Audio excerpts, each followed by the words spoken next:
Convidei a nutróloga Cristiane Molon, que já está aqui comigo, para nos ajudar aí com essas dúvidas. Boa tarde, doutora. Boa tarde. Bem-vinda mais uma vez. Obrigada. Doutora, então, como a gente viu ali, depende muito do que é que você vai comer nesse período aí de 3 em 3 horas, né? Isso. Então, antigamente se pensava que comer de 3 em 3 horas era mais saudável, a gente mantinha o metabolismo mais acelerado, emagrecia mais facilmente. Mas os estudos atualmente apontam que depende muito do que você vai comer e do quanto você vai comer.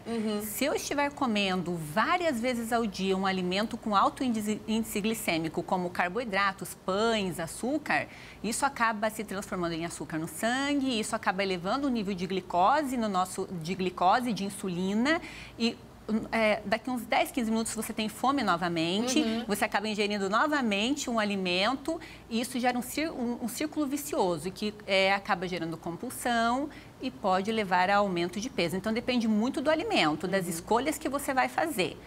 Até quando a gente come, por exemplo, uma bolachinha, um pãozinho, alguma coisinha com carboidrato que você acabou de falar, às vezes menos de 3 horas você já está com fome de novo. Isso. Não chega nem dar esse período, né, doutora? Isso é pra gente observar até quando acorda. Acorda sem fome, você vai comer uma fatiazinha de pão ou toma um café com leite e açúcar.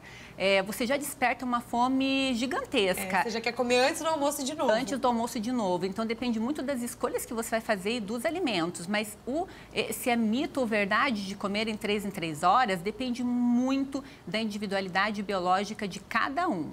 Cada paciente tem um funcionamento bioquímico, como que os hormônios funcionam, que atividade física ele está fazendo, como ele dorme. Então, não é para todo mundo isso. Depende muito de cada um. Depende muito de cada um. Tem pessoas que precisam se alimentar mais frequentemente e alguns podem ficar horas sem comer, até fazendo jejum intermitente com bons benefícios. Então, depende muito, até se a pessoa tem uma diabetes, se ela tem um problema renal, então ele deve ser avaliado individualmente. Ou da tireoide mesmo que a gente estava falando, né? Da tireoide também. Então, é bom ficar de olho nisso também. Tem que ter um acompanhamento completo, né, doutora? Não adianta só da nutrição, só do hormônio, tem que cuidar um pouquinho de toda essa questão, né? Isso. Inclusive, já tem pergunta do pessoal de casa. Vamos dar uma olhadinha, que é a Maria. Como eu descubro quantas refeições são boas para mim? Isso, ela vai ter que observar muito o corpo dela, porque normalmente nós confundimos fome com vontade de comer.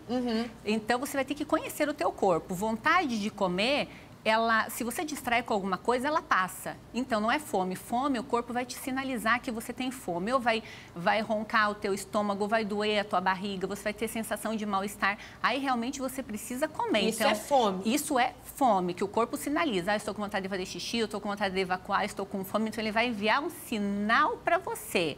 E aí, você vai ter que perceber, porque isso é muito individual.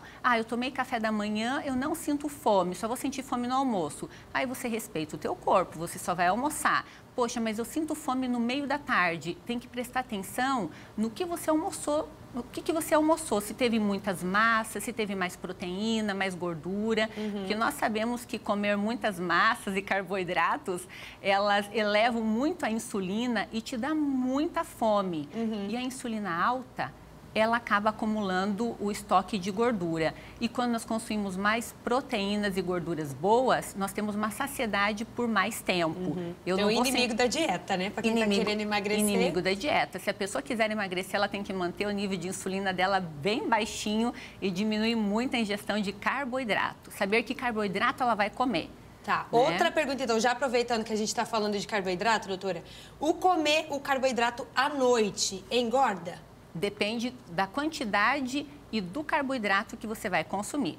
Eu estou fazendo uma dieta, eu preciso emagrecer. O legal seria restringir um pouquinho o carboidrato e fazer essa refeição um pouquinho mais cedo.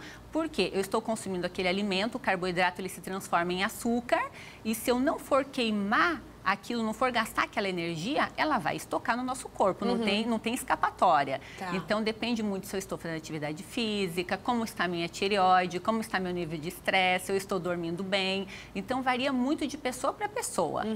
A questão, quem quer emagrecer, né? Quem tá aí querendo uma dieta boa e tal. Tem a ver também com o sono, porque uma noite bem dormida, ela pode ter reflexo também na questão estética, na questão da saúde, né? Isso, com certeza. Então, se fosse dar uma receita de saúde universal, seria manter um sono profundo, porque é durante o sono que ocorre a reparação de todos os hormônios.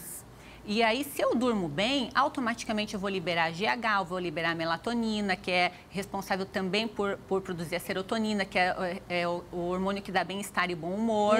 E de manhã eu vou acordar com mais energia e mais disposição, com meus níveis de cortisol normais também. Então, a pessoa que não dorme bem, cronicamente ela acaba engordando.